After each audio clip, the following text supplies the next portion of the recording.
Nice to meet you. Yeah, nice to meet you. Thanks. All right, so I got a bunch of stuff on here, but I'll just introduce you really, really quickly. All right, so this is David Hua, and he's an entrepreneur and marketer, and he's currently the head of platform at Sincerely Incorporated.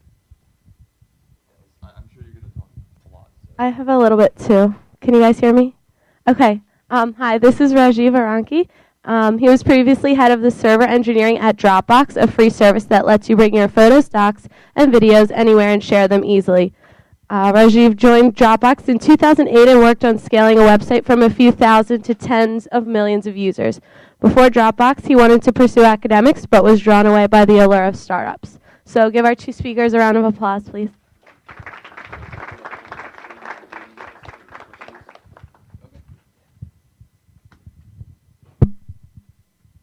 How you doing, Rajiv?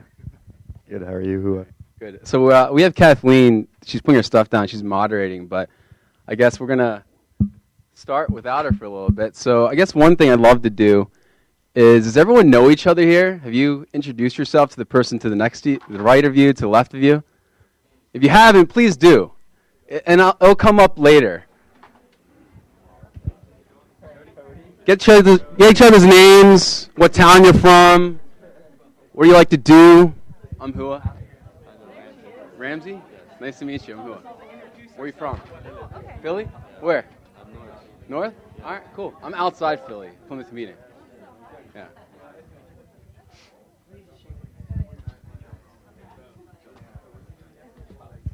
That's good. Get a hobby in there. Favorite food. Get to know each other. All right, great.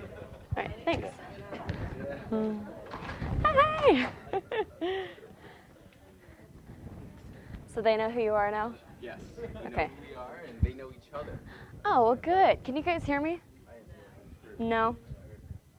Well, I have this. Hello? No? Hello? Hello, hello? Hello? Hi. Okay. Okay, we're good. Perfect. Okay, so now that you guys all know who David and Rajiv are, we're just going to jump into this. So I want to begin by hearing what a typical day is like for you guys. So David, if you want to start. Yeah, so usually I check email in the morning before getting to work. That's what I usually do. And then when I get into work, I have a nice cup of tea, get through any meetings I have, figure out some of the projects I've been working on. So recently we've been looking at how to get in front of new customers and share the work that we do. Does everyone know what Sincerely does? No? Oh, I think that might be helpful. So we make it really easy for someone to send a gift to someone. And we started with a couple apps called Postergram and Ink, which take the photos from your phone and turn them into postcards and greeting cards. So from anywhere you desire from here, Ramsey could send a card to your mom or your dad just with your phone. And then recently we launched Sesame, which takes themed gift sets and sends them out. So recently I've been looking at how to get growth for some of our Postergram apps right there. And then we have lunch, do some more projects, and then play a little ping pong. Get the blood going, and then wrap it up for the evening. Cool. So what time does a day normally wrap up for you? Probably around 6:37. Okay. And then go home, eat some food, and then do some more work. And you get up around? 8:30, 9. Okay. So you're an early riser. No. You're not on the hacker schedule. No. If I get into work around like 10:30. Okay. All right. Well, cool. And Rajiv, what about you? What's a typical day like? Can you guys hear me? Sorting. Yeah. If it's green, the light green should be on. Yeah. I think you're good. Sweet. Okay. I guess I would typically wake up a little bit later. People at Dropbox would come in anywhere from... I was like an early riser. I got in at like 12-ish. And we had a guy, Albert, he used to come in at 3. I'm not sure if he still does, but like 3 in the afternoon. And he'd stay till, I think, 3 or 4 in the morning. which is pretty crazy. I was more on the 12 to 12 schedule for a while, but a typical day would just be kind of come in the morning, as in noon, and try to get some work done before everybody got to the office. And then just sort of meetings in the afternoon, a lot of recruiting stuff, trying to find candidates, and a lot of interviewing in the afternoon. Maybe like a team meeting, and then usually everybody would just start doing the real coding work at night, actually, sometime around 6 or 7. Cool. So besides what you guys just talked about, could you explain a little bit more, David, about what you do as head of platform at Sincerely? Yeah. So basically, what makes your job different than everyone else's? Sure. I think one of the things we try to do is extend some of the things that we've built to partners and also brands. So, a couple examples. One, we built an API that lets third-party developers use our postcard sending feature. So we have about 80 apps out there that actually incorporate our functionality to send a postcard. Anything from Lonely Planet to Pic Collage, Frametastic, a lot of mobile apps on iOS use it. With brands, so I don't know if you guys ever been to Comic-Con or Walking Dead or anything that stuff? Comic-Con fan. Comic-Con's awesome. So last year we got a chance to work with The Walking Dead and Hyundai, where we would basically take pictures of zombies or people coming at the booth and send those people postcards. And we call that an activation. So people come, we take their picture, we say, hey, how's it going?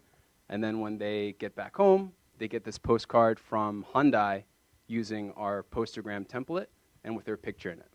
So we just try to find creative ways to work with people, whether they be developers or businesses or helping out our customers. Cool. Awesome. And then, so you talked about doing a lot of recruiting and then coding late at night. Could you talk a little bit more about what you did as a server engineer at Dropbox? Yeah. And maybe what your biggest projects were at Dropbox. Sure. So basically, ultimately, my responsibility was just to keep the site running as we scaled up, as we kept adding users. And we were doubling at a pretty quick rate. I can't remember what it was, once every few months. And so the biggest challenge there was just trying to figure out how to add more machines to get to keep Dropbox running and let people still access their files. And I guess you could say that was my biggest project. It's not really concretely one thing, but it was just sort of debugging what's going wrong as we keep scaling. Okay, awesome. And how did you guys first get interested in joining Sincerely and joining Dropbox? Yeah, it's actually kind of a longer story, but I'll try to condense it a little bit. So coincidences, right? You guys just met the person next to you. I ended up helping a friend of mine help another friend run for office here at Penn State. So Matt Brzezina, who's right over here, was running for president, and we ended up helping him try to win. It wasn't until I moved out to San Francisco where I met him actually at a dinner I was throwing. And so we became really good friends. And when I left my job and was done traveling a couple years ago, he mentioned to me, hey, Sincerely, let's do something. So I was like, all right. It was a great opportunity, and I jumped on it. Awesome. And what about you? What made you want to join Dropbox? So two of the guys, Arash and Aston, were close friends from school. Mm-hmm. And they flew out to Boston. I think they were doing some recruiting there, and they showed me the product. And I saw the product, and I was like, wow, I don't know, I don't see how people could not be using this to store their files. It just kind of moved me. And plus, I just like those guys, so It was just sort of, I get to work with my friends on something cool. And so I didn't think really too hard about it. I just sort of said yes. Mm-hmm. So how early on did you join Dropbox? How many people were there when you joined? There were 3. So okay, so 2 really founders and then Aston, first guy. Okay, awesome. And what about startups in general was really appealing to both of you? Making things, really. Making things that people want. For me, it was sort of like I had done internships at big companies like Google before, and I never really felt like, I kind of felt like I'd go into work, and if I didn't show up, Google would still be there, and I couldn't really see my impact in the organization. So it was just sort of, I wanted to be somewhere where I felt like I was needed. And did you find something similar, like deciding between going to work for a startup or a huge company like Microsoft or Google? Was there ever that dilemma there, or you were just so drawn to Sincerely that the choice wasn't really there? Yeah, I actually started in Wall Street. So I okay. left Penn State and I went to work at Citigroup doing sales and trading. So I was in foreign exchange and I was doing the sales and trading analyst thing for the first couple years. And it wasn't until, I guess, one of the things you realize when you do, when I was in the equity rotation, you brought around CEOs or CFOs for secondary offerings. So basically you're trying to raise some more money by selling some of their stock. And some of these people were impressive, but some were like okay, and I just didn't want to be a middleman anymore, really. So me and another guy in our analyst program left and went to San Francisco to start a company in the gaming space. So I think coming from, I really connect with Rajiv on sort of working at a big company and wanting to make a difference with a smaller company. And so your family was in the restaurant business, correct? Yeah, it still is. And they still are? The Golden Dragon Chinese Restaurant in the Plymouth Square Shopping Center in Plymouth Meeting, Pennsylvania. Hey, there you go. So did you ever consider going to work for restaurants or somehow building a tech service for restaurants, or did you want to run as far away as possible from restaurants? No, I think the restaurant industry is awesome, but it's really hard. It's really hard. The long days. I think, though, the small businesses in general give you that entrepreneurship spirit. And maybe I'll go back to opening up a restaurant. My wife's in culinary school right now. Oh, well, there you go. So maybe there will be a restaurant one day, or at least you can try some of that food that she's cooking. I know Rajiv comes over every now and then. We cook and eat. So It's good. It's really good. We'll trust you. So with both of you being in startups, and I think college students in general find that they'll start something, it'll fail, they'll start something else, it'll fail again. When you joined Dropbox, was there something early on that told you or that indicated to you that it was going to be successful? Yeah, it got a lot of positive feedback early on from like a lot of the users. People weren't really complaining too much about what it wasn't doing yet. Even all the stuff we had planned, it was just sort of people were really happy that something like that existed. And for me, that told me that like we were definitely doing the right thing because it was filling a hole that was like really needed for people instead of just being sort of an approximate solution. It was already sort of complete. And so I thought that was a pretty good indicator that we would keep growing. So are there any signs that you could tell to the students that they can look out for if it's more likely going to be a success than another failure? Like, besides getting positive feedback, are there any other things early on that you can tell? I think it's pretty hard. I mean, I think having a solid team is like a big thing. I knew I had a lot of respect for the guys that were working there. I knew they were super smart. Yeah. And that's really important. And I think just I knew that I would use the product myself, and I could see myself using it rather than having to imagine how somebody might want to use something like that. I could just use it myself and say, this is really helpful, this is really useful. And I think that's a big thing. Awesome. And what about you? Was there anything early on with Sincerely that told you that this was going to be something that you should stick with? I think we do a good job at surveying our users and just listening to them. So when you look at our reviews or you look at some of the feedback that we get, I mean, everyone loves it. It makes it really easy to stay connected with the people and in this digital world, actually getting physical items. So I think if you guys can make something that people want and really listen to them, even if it's a small group of users, say it's just 4 or 5, listen to what they're doing, understand what their problems are, and iterate quickly. And I think if you can do that, and especially with a team that you like, you're going to be at least headed in the right direction. Instead of building a perfect product, it's better just to get out there, get feedback, and quickly iterate. So with both of you, what made you want to join a startup instead of starting your own? Because I think that's something students are also faced with, the decision of especially reaching graduation. Do they want to leave school, start something of their own, or do they want to go work for another company? I think for me, it was it was a question of thinking about like what kind of impact I could have. Mm-hmm. And you can have a lot of impact if you start something on your own. You can have a lot of impact if you join a company. But when I saw the Dropbox products, that's when I realized that like being a part of that, I could have a bigger impact doing something than any like small idea that I had at the time. I think like if I were passionate about a particular idea, I might have done that instead. But I just became passionate about the Dropbox idea, and so it made sense to join. Mm-hmm. And David, what about you? I think this reminds me of a quote that I love quotes. So one of them is, if you want to go fast, you go alone. If you want to go far, you go with a team. And I think that resonates really well with me when wanting to join a startup. So I think at Sincere, we have a great team. And I think you can't do everything yourself.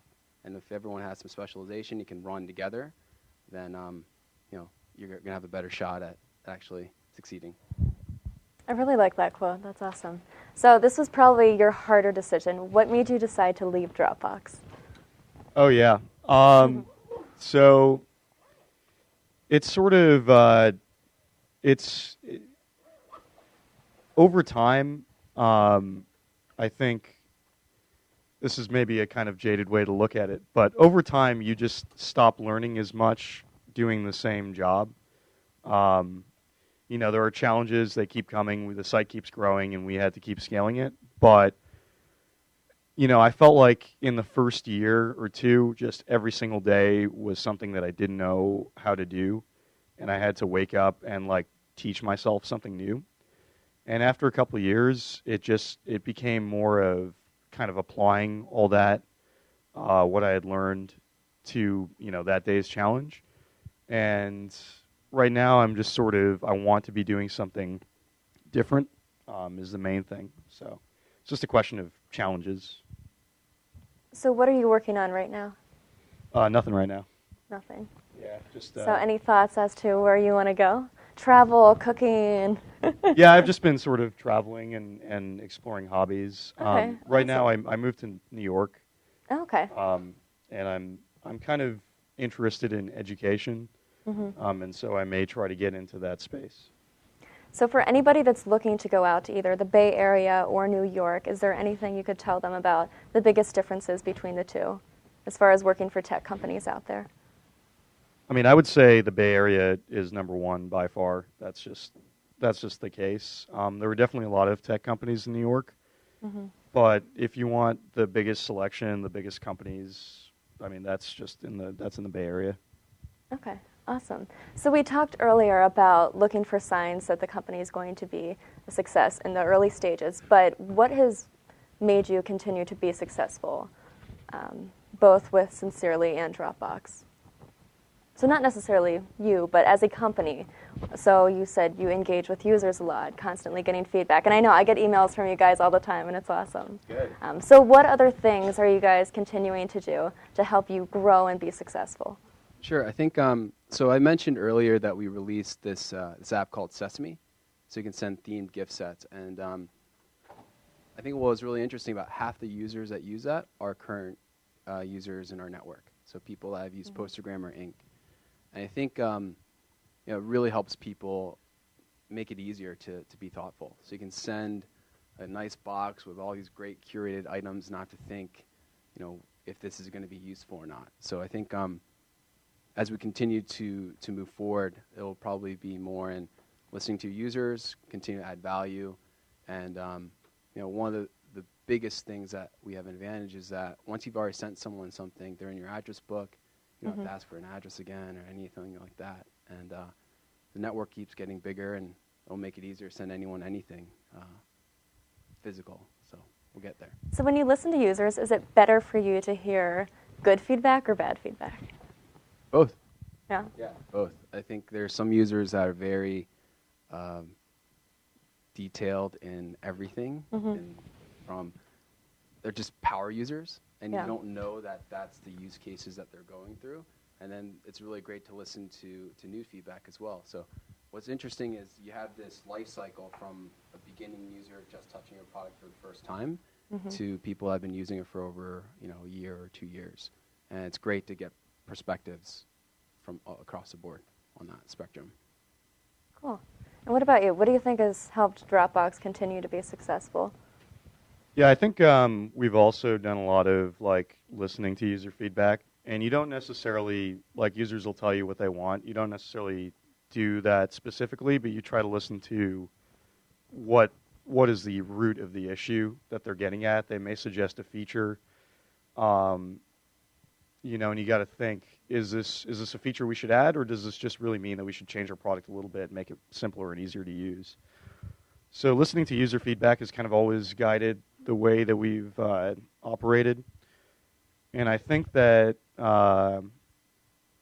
also we've focused on just making Dropbox reliable over time. If any of you guys are longtime users, you may have noticed the product hasn't changed really that much in several years. But what we have changed is it's become 10 times more reliable. And so I think focusing our efforts on just solidifying the product we have and not trying to add on too much additional stuff was pretty important. Awesome. And could you talk a little bit about, since you were so early to Dropbox, could you talk about building the initial team?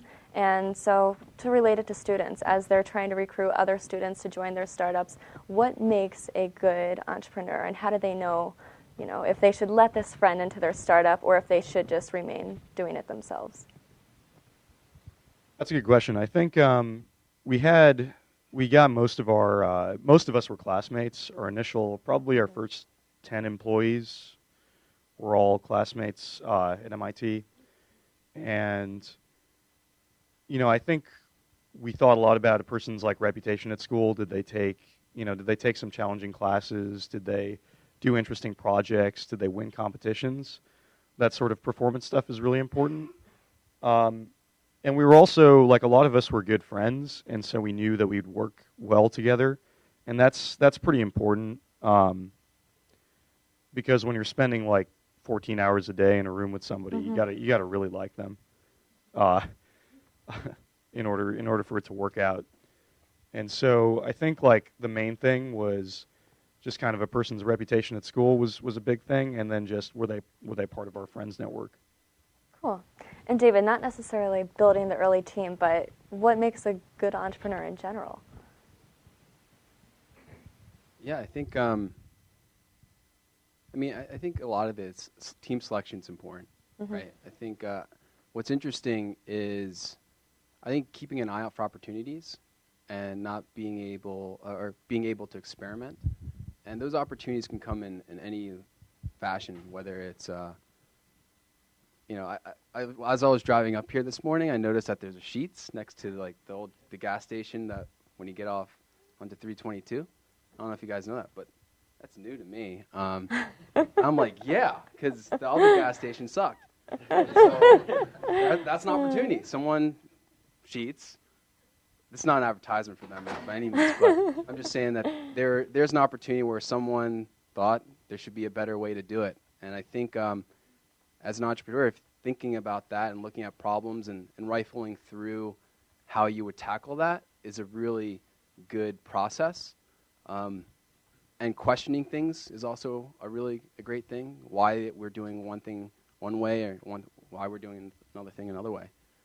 And then and I think it's okay to be wrong and it's okay to fail and not let ego get in the way too much.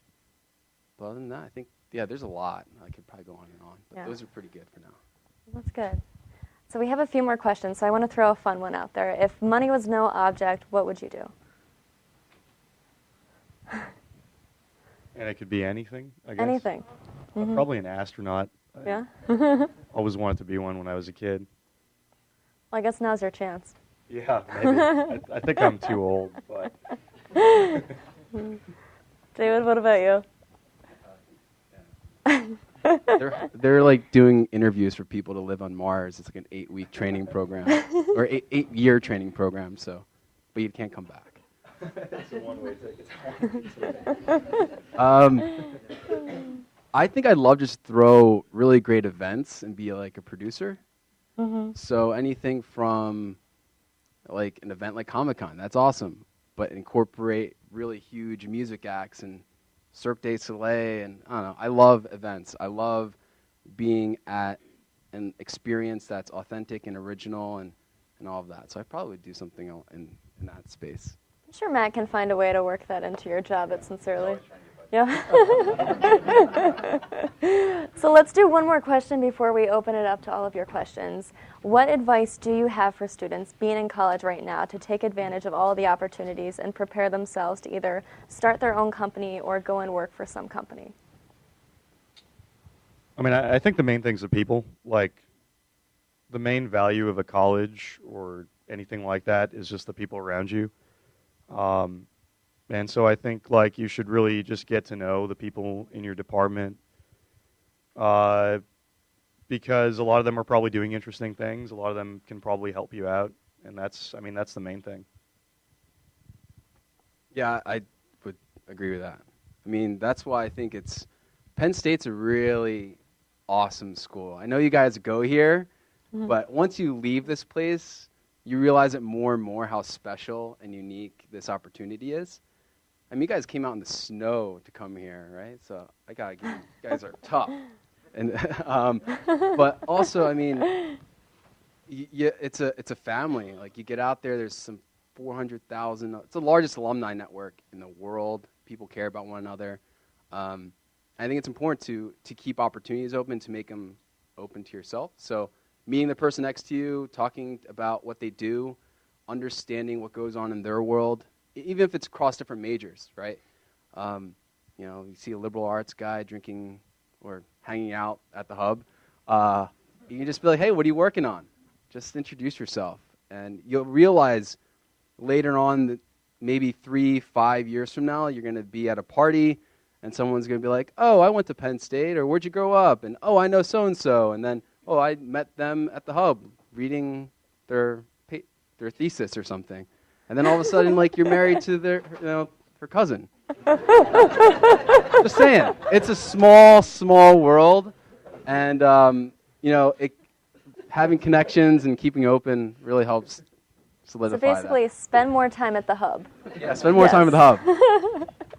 Well, awesome. Okay, so we'll open it up to questions for you guys. Whenever you ask a question, make sure you hold down that black button the entire time so that they can hear you, and it will be recorded. So why don't we do this by just raise your hand, and you guys can call on people, and then when they select you, just hold down your button. So who wants to begin? I got one. I don't have Okay, just speak loudly. Yeah, sure. There you go. So this doesn't make sense since my question was mainly for you, so I should probably give you the mic. But especially when you were going into Forex, and a lot of us are kind of on this really, really cool but kind of typical journey of, like, go through high school, go through college, get a job right out. And it seems like you found a connection right after, like, especially through Matt, that helped you move into this space. If you could go back now, like, if you picture yourself in your shoes when you were graduating, would you still, kind of get a normal job, or would you go straight into the entrepreneurship space? Like, can you kind of talk about that decision, how you made it, and if you could go back, how you would make it now? Does that make sense? Yeah. Is the IST college built yet at that time? Sure. If you were, kind of picture yourself, like, in our shoes, but knowing what you know now, like, how would you? Do a lot of people feel like that? you just raise your hand so I can get a good feel? All right, cool. Wow.